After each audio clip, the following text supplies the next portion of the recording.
Okay, this is a quick video for Thetis RC5 test release. Thanks very much for the new splash screen, Ernst, OE3 IDE. Sent that over and it looks very nice. When Thetis starts up, everybody will see the Ukrainian flag, and it's there for obvious reasons, and to honour fellow hams such as UR8. GX Ivan, who died protecting his city.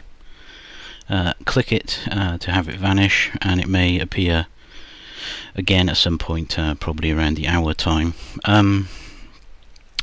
So just a quick overview. The pure signal display area, feedback area and everything can be resized now, and when it's off it's grey. And these labels here will hide or vanish if they are encroaching on the ones on the left.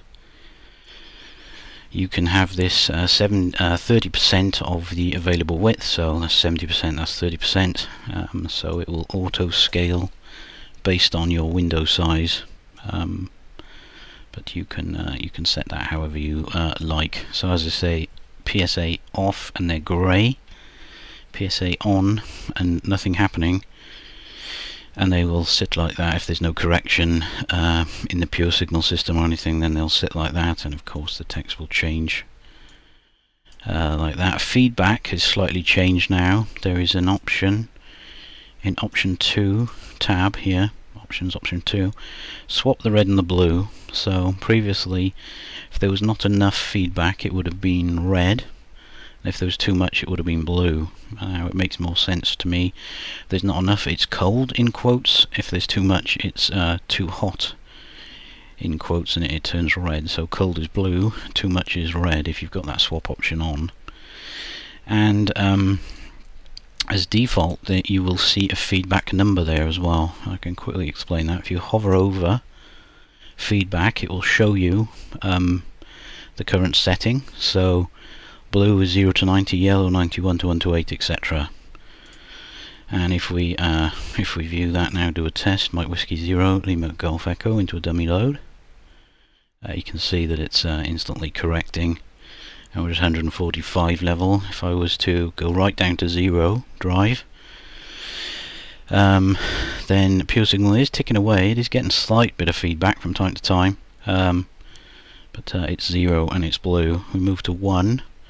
You'll see we're now shot up to 61, but because we're in the range of 0 to 90, it's still blue.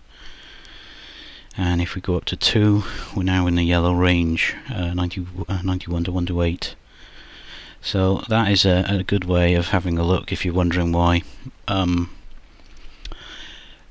things are flicking around and changing. You're not expecting it. You can look at this value and see how it pertains to that range. So there we are. Like, we're sitting at 171 there, 172 testing audio. So yeah, it's quite handy. You can obviously disable that to make it how it was before. You have to wait for the feedback to fade away before it changes the state. So yes, now it will just say feedback. You can left click on this. So a left click will do the flip around onto colours, and right click will show or hide the level, so you can quickly get to that. The other main change in RC5 related to these quick buttons here. You can hover over these for info.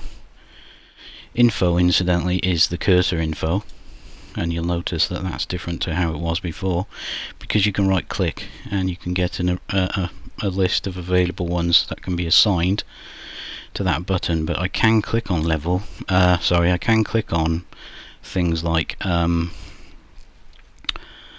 peak in there, and it will get rid of it. So it's got rid of peak, so I can use that sub menu however I want. So you know, I'm turning all these options off basically. And if I want peak again, there it is, the little peak lines appearing everywhere. What you can also do is right click on these and it brings them up to the hot position, and they will stay there for program restart and everything. So we go into DSP, CFC. If I just put that there, you can see it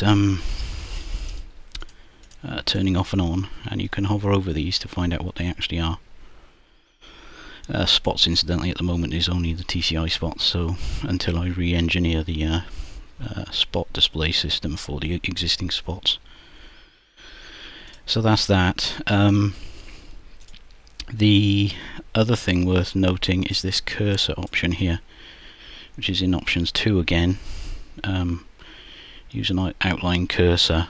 Now sometimes on some graphics drivers it's been reported that when an XOR cursor or a mono coloured cursor, a single colour like white, is used over the display, it sometimes can flicker or vanish, and using an outlined cursor seems to get around that problem, so that option is there if you need to use it. But yeah, so there we are, we got a fully resizable display of that now. Okay, that's probably going to be the majority of the updates to 21k9.